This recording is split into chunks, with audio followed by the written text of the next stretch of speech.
నమస్కారం ఘంటారావానికి స్వాగతం. ముందుగా ప్రధాన అంశాలు. నవ్యాంధ్రలో సరికొత్త సాంకేతిక విప్లవం. అమరావతిలో క్వాంటం వ్యాలీకి శ్రీకారం.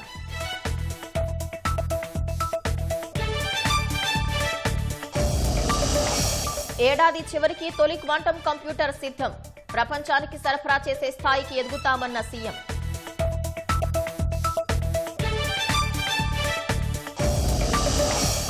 వ్యవసాయ ఉత్పత్తులకు నష్టం లేకుండా అమెరికాతో ట్రేడ్ డీల్.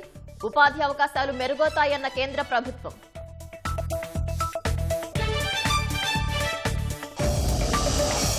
ట్రేడ్ డీల్తో పెట్టుబడులు పెరుగుతాయని ప్రధాని ధీమా. సంయుక్త ప్రకటనలో ఎలాంటి వివరాలు లేవని కాంగ్రెస్ విమర్శ.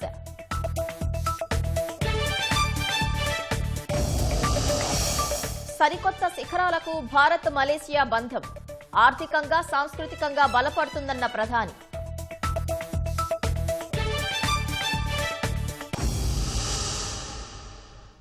రాష్ట్రంలో క్వాంటం శకారంభానికి పునాది పడింది. ప్రపంచ క్వాంటం టెక్నాలజీ రంగంలో ఏపీని అగ్రగామిగా నిలిపే లక్ష్యంతో అమరావతి క్వాంటం వ్యాలీ భవన నిర్మాణానికి మొదటి అడుగు పడింది. తుళ్లూరు మండలం ఉద్దండరాయునిపాలెంలో క్వాంటం వ్యాలీ భవన నిర్మాణానికి ముఖ్యమంత్రి చంద్రబాబు, కేంద్ర మంత్రులు జితేందర్ సింగ్, పెమ్మసాని చంద్రశేఖర్, మంత్రులు నారా లోకేష్, నారాయణ, దుర్గేష్లు శంకుస్థాపన చేశారు. ఈ కార్యక్రమంలో ఐబీఎం, టీసీఎస్, ఎల్ఎన్టీ కంపెనీ ప్రతినిధులు కూడా పాల్గొన్నారు. క్వాంటం భవన నిర్మాణానికి ఉద్దండరాయునిపాలెంలో ప్రభుత్వం 50 ఎకరాలు కేటాయించింది. భారతదేశపు మొదటి 133 క్యూబిట్ క్వాంటం కంప్యూటర్ను అమరావతికి తీసుకురావడంలో ఐబీఎం, టీసీఎస్, ఎల్ఎన్టీ సంస్థలు కీలకంగా వ్యవహరించనున్నాయి. Quantum computing, quantum communications, quantum sensors, artificial intelligence, cyber security, defence, health care, finance వంటి కీలక రంగాల్లో పరిశోధనలు సాగనున్నాయి.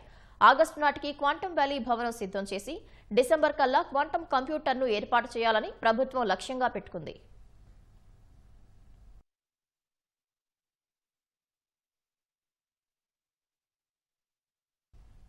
అమరావతి క్వాంటం వ్యాలీ దేశానికి గేమ్ చేంజర్ కానుందని ముఖ్యమంత్రి చంద్రబాబు పునరుద్ఘాటించారు. ఏప్రిల్ 14న ఇక్కడ మరో 2 క్వాంటం సెంటర్లు ఏర్పాటు చేస్తామని ప్రకటించారు. 2030లోగా 2.5 లక్షల మంది క్వాంటం నిపుణులు అవసరం ఉంటుందన్న సీఎం యువత ఈ అవకాశాన్ని అందిపుచ్చుకోవాలని పిలుపునిచ్చారు. ఈ ఏడాది డిసెంబర్ నాటికి అమరావతి కేంద్రంగా తొలి క్వాంటం కంప్యూటర్ అందుబాటులోకి రానుందని స్పష్టం చేశారు. వచ్చే 2 ఏళ్లలో క్వాంటం కంప్యూటర్లు అమరావతి కేంద్రంగా తయారై ప్రపంచానికి అందించే స్థాయికి ఎదుగుతామని చెప్పారు. చరిత్ర రాయాలన్నా, అదే చరిత్ర తిరగ రాయాలన్నా అది విద్యార్థులకే సాధ్యం. వచ్చినప్పటి నుంచి మీ ఉత్సాహం చూస్తున్నా, క్వాంటం స్పీడ్ తో దూసుకెళ్తున్నారు. I'm thinking not today. What another 30-40 years is going to happen, I will think and lay the foundation for that revolution. That is where we are today for quantum computing. If you see here, the lesson from history is clear. Nations that create technology shape the world. Nations that only adopt technology remain dependent. Quantum gives India a once in a generation chance to move from adoption to creation and from participation to rule making. Today the opportunity has come for India to lead the quantum revolution. Amaravati Quantum Valley will not only export talent and services, it will develop quantum designs, products and intellectual property right here in Andhra Pradesh. Quantum is not just another technology. It is the mother of all frontier technologies. For quantum computer there are some limitations. Stimulations, how to no disturbance, so many things. Technically there are some things they have to follow. That's why I asked him how much time you need. Everybody accepted 26 end, that is December. First quantum computer is going to come to Andhra Pradesh, Amaravati. We are going to operate here. 85% quantum computer components we are prepared to manufacture now. On April 14th, World Quantum Day, we will launch 2 indigenous quantum computers in Amaravati as reference facilities. And also 2 years from now, quantum computers are going to manufacture from Amaravati. We are going to supply for India, not only for India, for the rest of the world. We are going to supply quantum computers. Nobel Prize, those who are winning in quantum computers, you are going to get 100 crore prize. This is my offer. This offer stands still even today. అమరావతిలో దేశ quantum భవిష్యత్తుకు పునాది పడిందని కేంద్ర మంత్రి జితేందర్ సింగ్ ఉద్ఘాటించారు. Quantum technology అన్ని రంగాల్లోనూ కీలకం కానుందని ఆయన అన్నారు. ఈ సాంకేతికత త్వరలోనే మన జీవితంలో భాగం కానుందని తెలిపారు. యువత క్వాంటం టెక్నాలజీని అందిపుచ్చుకోవాలని పిలుపునిచ్చారు.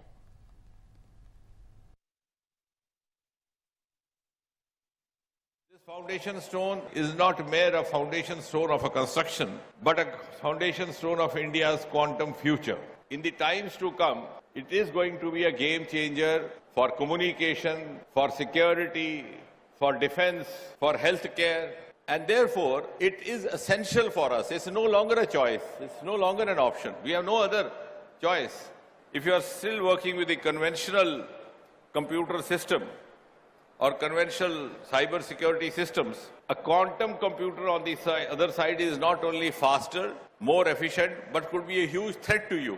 And to be very simple for these small children, I tell you how. You send these encrypted messages on WhatsApp, which are very difficult also to unfold. Of course, the crime agencies do have means to do that. But yes, sometimes it may be possible. But if it is a quantum computed encryption, because when we were working on National Quantum Mission, I tried to study on that. Roughly, it may take lakhs and lakhs of years to crack down that encryption. So you can understand, if the other side has or the adversary has it, you don't have, what great risk you are putting yourself and to the nation. అమరావతిలో భారత భవిష్యత్ సాంకేతికతకు పునాది రాయి వేశామని మంత్రి లోకేష్ అన్నారు. వినూత్న ఆవిష్కరణల కేంద్రంగా రాష్ట్రాన్ని తీర్చిదిద్దేందుకు క్వాంటం కంప్యూటింగ్ ఎంతో కీలకం కానుందని అభిప్రాయపడ్డారు. క్వాంటం వ్యాలీ ద్వారా అమరావతి మెరుగైన ఉద్యోగ ఉపాధి అవకాశాల కేంద్రంగా అభివృద్ధి చెందుతుందని తెలిపారు.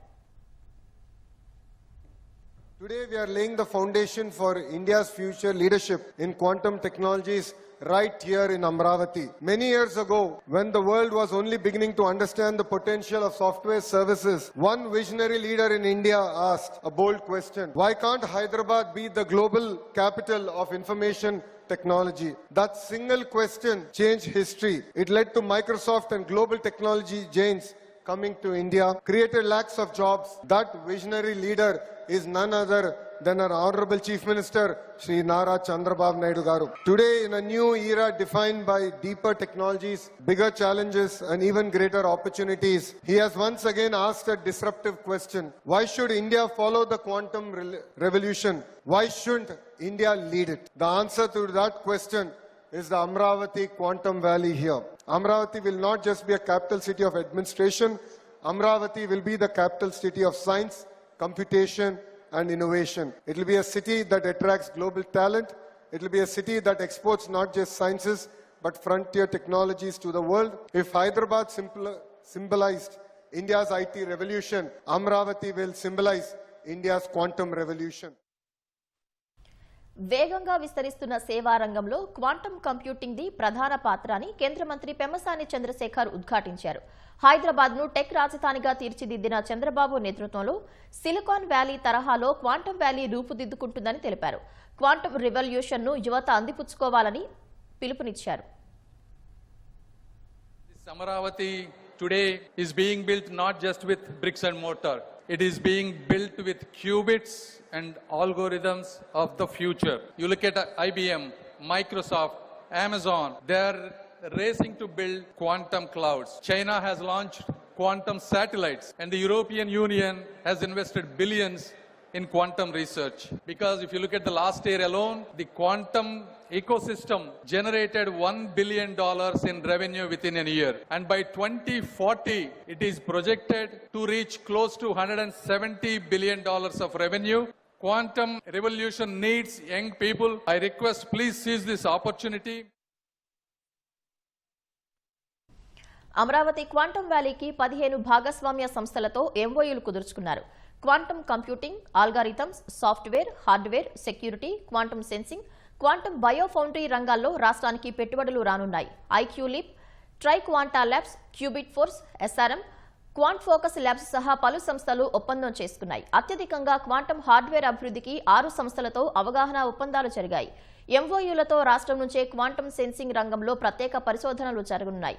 హెల్త్ కేర్ అప్లికేషన్లు, డిఫెన్స్, ఏరోస్పేస్ అవసరాలకు స్వదేశీ క్వాంటమ్ టెక్నాలజీకి రూపకల్పన చేయనున్నట్లు తెలుస్తుంది. నేషనల్ క్వాంటమ్ మిషన్ కు అనుగుణంగా హార్డ్వేర్ తయారీ చేయనున్నారు. శాటిలైట్ ఆధారిత క్వాంటమ్ సెక్యూరిటీ కమ్యూనికేషన్ అభివృద్ధి చేస్తారు. అమరావతిలో క్వాంటమ్ రిఫరెన్స్ రీసెర్చ్ ఫెసిలిటీ ఏర్పాటు చేయనున్నారు. ఈ ఎంఓయూలతో యువతకు క్వాంటమ్ నైపుణ్య శిక్షణ కార్యక్రమాలు దక్కనున్నాయి. రష్యా చమురు కొంటున్నందుకు భారత్పై విధించిన 25% అదనపు సుంకాలను అమెరికా ఎత్తివేసింది. ఈ మేరకు కార్యనిర్వాహక ఆదేశాలపై ట్రంప్ సంతకం చేయడంతో ఉత్తర్వులు నేటి నుంచి అమల్లోకి వచ్చాయి. భారతీయ ఎగుమతిదారులకు పెద్ద ఊరటనిచ్చాయి. ఇదే సమయంలో భారత్, అమెరికా మధ్య తాత్కాలిక వాణిజ్య ఒప్పందానికి సంబంధించిన ఆచరణాత్మక విధానాన్ని ఖరారు చేసినట్లు ఇరు దేశాలు ప్రకటించాయి. ఒప్పందం అమల్లోకి వచ్చిన నాటి నుంచి భారతీయ వస్తువులపై 18% సుంకాలు అమల్లోకి రానున్నాయి.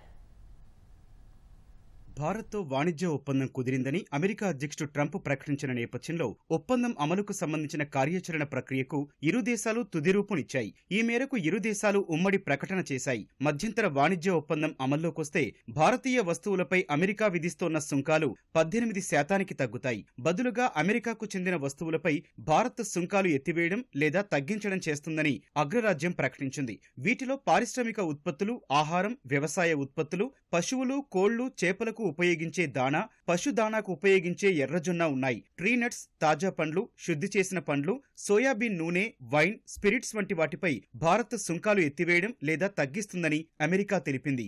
భారత్, అమెరికా ఉమ్మడి ప్రకటన ప్రకారం వచ్చే 5 ఏళ్లలో అమెరికా నుంచి భారత్ $500 బిలియన్ విలువైన ఇంధన ఉత్పత్తులు, విమానాలు, విమాన విడిభాగాలు, విలువైన లోహాలు, సాంకేతిక ఉత్పత్తులు, కుకింగ్ కోల్ కొనుగోలు చేస్తుంది. మధ్యంతర ఒప్పందం ఇరు దేశాలకు ఉపయుక్తంగా ఉంటుందని ఉమ్మడి ప్రకటన తెలిపింది. ఇదే సమయంలో రష్యా చమురును కొంటున్నందుకు గతేడాది ఆగస్టులో భారత్పై విధించిన 25% అదనపు సుంకాలను అమెరికా అధ్యక్షుడు డొనాల్డ్ ట్రంప్ తొలగించారు. ఈ మేరకు కార్యనిర్వాహక ఉత్తర్వులపై సంతకం చేశారు. మాస్కో నుంచి చమురు కొనుగోలు నిలిపివేతకు ఢిల్లీ చెప్పుకోదగిన చర్యలు తీసుకున్నందున అమెరికాలోకొచ్చే భారతీయ వస్తువులపై 25% అదనపు సుంకం వర్తించదని తెలిపారు. ఆ ఉత్తర్వులు ఇప్పటికే అమల్లోకొచ్చాయి. ఇదే సమయంలో రష్యా నుంచి నేరుగా లేదా పరోక్షంగా భారత్ చమురు కొంటే తిరిగి సుంకాలు విధిస్తామని కూడా ట్రంప్ తన ఆదేశాల్లో హెచ్చరించారు.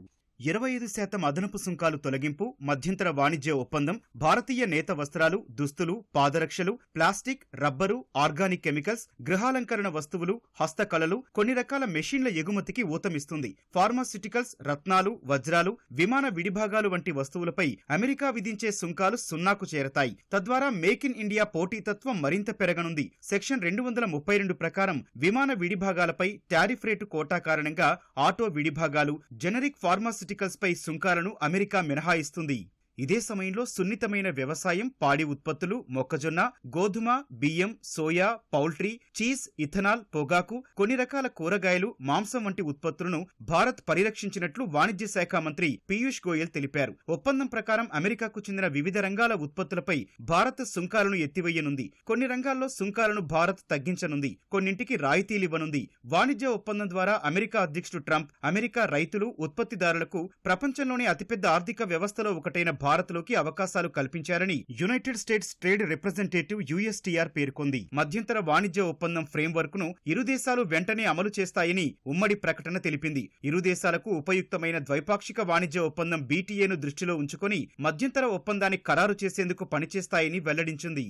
మధ్యంతర ఒప్పందంపై రూపొందించిన ఫ్రేమ్వర్క్ త్వరలో చట్టపరమైన ఒప్పందంగా మారనుంది. మార్చి నెల మధ్య నాటికి సంతకాలు జరుగుతాయని అంచనా వేస్తున్నారు. అందుకనుగుణంగా అమెరికాకు చెందిన కొన్ని రకాల వస్తువులపై భారత్ సుంకాలను తగ్గిస్తుంది. అమెరికా మెడికల్ డివైజ్లకున్న ఆటంకాలపై భారత్ చర్యలు తీసుకుంటుందని, ఇంపోర్టు లైసెన్సింగ్ విధానాన్ని ఎత్తివేస్తుందని ఉమ్మడి ప్రకటన తెలిపింది. అమెరికా ఆహారం, వ్యవసాయ ఉత్పత్తులపై దీర్ఘకాలంగా ఉన్న సుంకాల సమస్య పరిష్కారానికి కలిసి పనిచేస్తామని వివరించింది. గ్రాఫిక్ ప్రాసెసింగ్ యూనిట్లు, డేటా సెంటర్లలో ఉపయోగించే ఇతర ఉత్పత్తుల వాణిజ్యాన్ని భారత్, అమెరికా మరింతగా పెంచుతాయని వెల్లడించింది. ఇరు దేశాలు పరస్పరం అంగీకరించిన రంగాల్లో సాంకేతిక నియంత్రణపై చర్చించేందుకు ప్రణాళికలు రచిస్తున్నట్లు ఉమ్మడి ప్రకటన పేర్కొంది. 2021-25 మధ్య భారత్కు అతిపెద్ద వాణిజ్య భాగస్వామిగా అమెరికా నిలిచింది. భారత మొత్తం ఎగుమతుల్లో అమెరికా వాటా 18% ఉండగా దిగుమతులు 6.22% ఉన్నాయి. ద్వైపాక్షిక వాణిజ్యం 10.73% ఉంది. 2024-25లో ద్వైపాక్షిక వాణిజ్యం $186 బిలియన్ ఉండగా వాటిలో భారత ఎగుమతులు $86.5 బిలియన్ ఉన్నాయి. దిగుమతులు $45.3 బిలియన్ ఉన్నాయి. భారత వ్యవసాయ ఉత్పత్తులకు ఎలాంటి నష్టం జరగకుండా అమెరికాతో మధ్యంతర వాణిజ్య ఒప్పందం ఖరారైనట్లు కేంద్ర వాణిజ్య శాఖ మంత్రి పీయూష్ గోయల్ తెలిపారు. ఈ ఒప్పందం వల్ల రైతులకు, ఎంఎస్ఎంఈలు, హస్తకళలు, చేనేతకు ఎలాంటి నష్టం ఉండదన్నారు. రాబోయే రోజుల్లో పెద్ద సంఖ్యలో ఉపాధి అవకాశాలు పెరుగుతాయని కేంద్ర మంత్రి తెలిపారు. భారత్, అమెరికా మధ్య ఏటా $500 బిలియన్ వాణిజ్యమే లక్ష్యమన్నారు. అమెరికాకు చెందిన పారిశ్రామిక వస్తువులపై భారత్లో ప్రతీకార సుంకాలు ఉండవన్నారు. అమెరికా వైద్య పరికరాలు, ఐసీటీ వస్తువులకు నిబంధనలు సడలించినట్లు పీయూష్ గోయల్ ప్రకటించారు. जेम और डायमंड्स पूरी तरीके से शून्य ड्यूटी लगी. फार्मास्यूटिकल प्रोडक्ट्स जो भारत से दवाइयां बड़े रूप में जाती हैं, लगभग $13 बिलियन की, उस पे शून्य ड्यूटी लगेगी. स्मार्टफोन्स जो भारत से बड़े रूप में अमेरिका जाते हैं, शून्य ड्यूटी ही लगी रहेगी. कृषि के क्षेत्र में भी ऐसे कई सारे वस्तुएं एडिशनल ड्यूटी शून्य हो जाएगी. उदाहरण के लिए स्पाइसेस, चाय, कॉफी और उसमें से बने वस्तु, कोपरा यानी कोकोनट और coconut oil, vegetable wax, areca nut, Brazil के नट, कैशू नट, चेस्टनट, कई सारे फल और कई सारी सब्जियां, अब ये सभी वस्तुओं पर जो हमारे किसान भारत में बनाते हैं, इस पर अमेरिका में रेसिप्रोकल टैरिफ 50% से घटकर शून्य हो जाएगा. మధ్యంతర వాణిజ్య ఒప్పందం భారత్, అమెరికా మధ్య బలమైన భాగస్వామ్యం, పెరుగుతున్న విశ్వాసం, చైతన్యాన్ని ప్రతిబింబిస్తుందని ప్రధాని నరేంద్ర మోదీ అన్నారు. ఇరు దేశాల మధ్య సంబంధాల బలోపేతానికి వ్యక్తిగతంగా కృషి చేసిన అమెరికా అధ్యక్షుడు ట్రంప్నకు ధన్యవాదాలు తెలుపుతున్నట్లు మోదీ ఎక్స్లో రాసుకొచ్చారు. ఈ ఒప్పందం భారతీయ రైతులు, పారిశ్రామికవేత్తలు, ఎంఎస్ఎంఈలు, స్టార్టప్ ఆవిష్కర్తలు, మత్స్యకారులకు కొత్త అవకాశాలను సృష్టిస్తూ మేక్ ఇన్ ఇండియా సంకల్పాన్ని బలోపేతం చేస్తుందని మోదీ వివరించారు. మహిళలు, యువతకు పెద్ద ఎత్తున ఉపాధి కల్పిస్తుందన్నారు. రెండు దేశాల మధ్య పెట్టుబడులు, సాంకేతికతల భాగస్వామ్యం పెరుగుతుందని ప్రధాని వెల్లడించారు. సరఫరా గొలుసుల్ని బలోపేతం చేసి ప్రపంచ వృద్ధికి దోహదం చేస్తుందని రాసుకొచ్చారు. వికసిత భారత దిశగా ముందుకు సాగుతున్న ఈ తరుణంలో భవిష్యత్ ఆధారిత ప్రపంచ భాగస్వామ్యాన్ని నిర్మించేందుకు కట్టుబడి ఉన్నట్లు మోదీ పేర్కొన్నారు. ఈ ఒప్పందం భారత్, అమెరికా మధ్య పరస్పర ప్రయోజనకరమైన వాణిజ్య భాగస్వామ్యాన్ని సాకారం చేస్తుందని విదేశాంగ మంత్రి జయశంకర్ పోస్టు చేశారు. మన ఎగుమతిదారులకు భారీ మార్కెట్ యాక్సెస్ కల్పించి కొత్త అవకాశాలను సృష్టిస్తుందన్నారు. మేక్ ఇన్ ఇండియాను మరింత బలోపేతం చేసే కొత్త మార్గాలు తెరుచుకున్నాయని జయశంకర్ వివరించారు. పరస్పర ప్రయోజనకరమైన వాణిజ్యం కోసం ఈ కార్యాచరణను ప్రకటించిన వేళ భారత్, అమెరికా మధ్య విస్తృతమైన ద్వైపాక్షిక వాణిజ్య ఒప్పందంపై చర్చలకు కూడా కట్టుబడి ఉన్నట్లు ఆర్థిక మంత్రి నిర్మలా సీతారామన్ ఎక్స్లో పోస్టు చేశారు. మధ్యంతర వాణిజ్య ఒప్పందంపై భారత్, అమెరికా సంయుక్త ప్రకటనలో ఎలాంటి వివరాలు లేవని కాంగ్రెస్ విమర్శించింది. అయితే రష్యా నుంచి చమురు కొనుగోళ్లను భారత్ నిలిపివేస్తుందని మాత్రం చాలా స్పష్టంగా చెప్పారని ఆక్షేపించింది. రష్యన్ చమురును ప్రత్యక్షంగా లేదా పరోక్షంగా కానీ కొనుగోలు చేస్తే మళ్లీ 25% సుంకాలను విధిస్తామని అమెరికా అదనంగా భారత్కు హెచ్చరికలు చేసిందని మండిపడింది. స్నేహితుడు కాకుండా పోయాడంటూ 1964లో వచ్చిన సంఘం చిత్రంలోని ముఖేష్ పాటతో ప్రభుత్వంపై వ్యంగ్యాస్త్రాలు సంధించింది. అమెరికా అధ్యక్షుడు ట్రంప్కు ప్రధాని మోదీ ఇచ్చిన ఆలింగనాలు, ఫోటో సెషన్ల వల్ల పెద్దగా ప్రయోజనం చేకూరలేదని కాంగ్రెస్ ప్రధాన కార్యదర్శి జయరాం రమేష్ ఎక్స్లో పోస్టు చేశారు. అమెరికా రైతుల కోసం భారత రైతుల ప్రయోజనాలను పణంగా పెడుతూ దిగుమతి సుంకాలను భారత్ తగ్గించినట్లు ఈ ఒప్పందం స్పష్టం చేస్తుందని దుయ్యబట్టారు. దేశంలోకి అమెరికా దిగుమతులు 3 రెట్లు పెరుగుతాయని, ఫలితంగా దీర్ఘకాలంగా ఉన్న మన వస్తు వాణిజ్య మిగులు కనుమరుగవుతుందని కాంగ్రెస్ నేత వెల్లడించారు. అమెరికాకు భారత ఐటీ, ఇతర సేవల ఎగుమతులపై తీవ్ర అనిశ్చితి కొనసాగుతూనే ఉందని, మన ఎగుమతులపై గతంలో కంటే అధిక సుంకాలను ఎదుర్కొంటాయని జయరాం రమేష్ వివరించారు.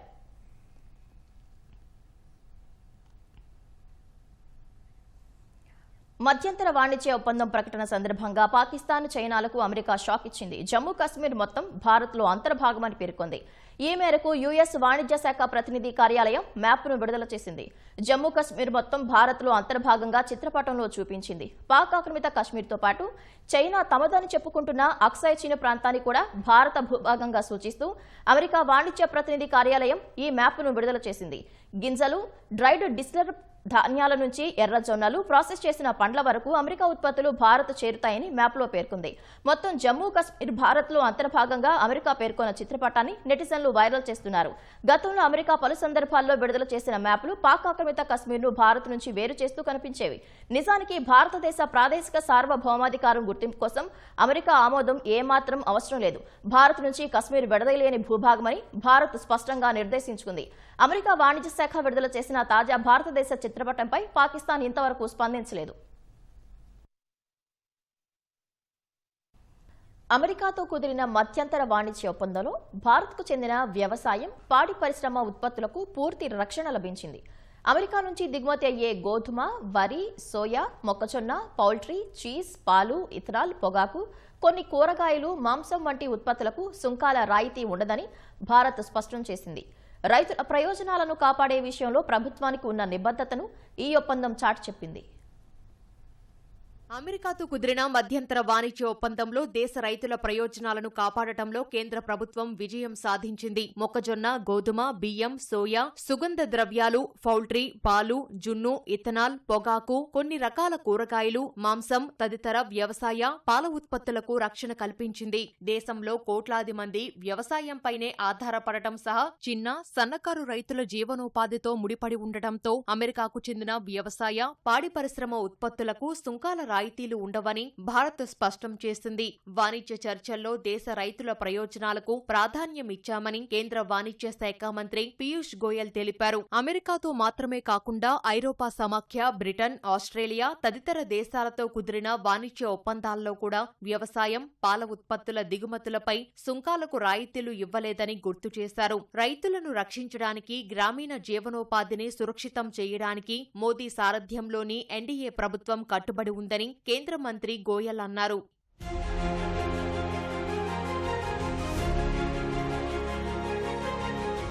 వ్యవసాయం, పశుపోషణ వంటి అనుబంధ కార్యకలాపాలు భారత గ్రామీణ ఆర్థిక వ్యవస్థకు వెన్నెముకగా ఉన్నాయి. 70 కోట్ల మందికి పైగా ఆయా రంగాలపై ఆధారపడి జీవిస్తున్నారు. అభివృద్ధి చెందిన దేశాల్లో వ్యవసాయం కార్పొరేట్ గా మారింది. కానీ భారత్లో వ్యవసాయం, అనుబంధ రంగాలు జీవనోపాధిగా ఉన్నాయి. అందుకే ఇతర దేశాల వ్యవసాయ ఉత్పత్తుల దిగుమతుల వల్ల దేశీయ వ్యవసాయ రంగం కుదేలవ్వకుండా ప్రభుత్వాలు భారీగా దిగుమతి సుంకాలు విధించాయి. 2024లో అమెరికా నుంచి $1.6 బిలియన్ విలువైన వ్యవసాయ ఉత్పత్తులను భారత్ దిగుమతి చేసుకుంది. వాటిలో $87 మిలియన్ బాదం, $121 మిలియన్ పిస్తా, $21 మిలియన్ యాపిల్స్, $266 మిలియన్ ఇథనాల్ ఉంది. అదే సమయంలో ప్రపంచ దేశాలకు భారత్ వ్యవసాయ ఎగుమతుల విలువ $45.7 బిలియన్ ఉండగా 2025లో అది $51 బిలియన్ చేరింది. అందులో అమెరికాకు $5 బిలియన్ వ్యవసాయ ఎగుమతులు ఉన్నాయి. టీ, కాఫీ, బియ్యం, తృణధాన్యాలు, మసాలాలు, జీడిపప్పు, నూనె గింజలు, పండ్లు, కూరగాయలు వంటివి అమెరికా ఎగుమతుల్లో ప్రధానంగా ఉన్నాయి. వచ్చే 4 ఏళ్లలో వ్యవసాయం, పాడి, సముద్ర ఉత్పత్తుల ఎగుమతులను $100 బిలియన్ చేర్చాలని భారత్ లక్ష్యంగా పెట్టుకుంది.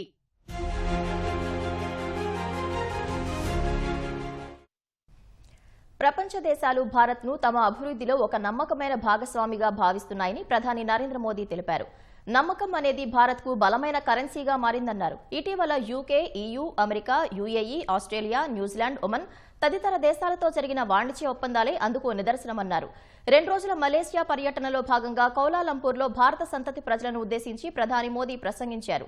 అమెరికాతో కుదిరిన మధ్యంతర వాణిజ్య ఒప్పందం భారత్లోని రైతులకు, స్టార్టప్లకు, మహిళలకు ఉపాధి అవకాశాలు పెరుగుతాయని ఆశాభావం వ్యక్తం చేశారు.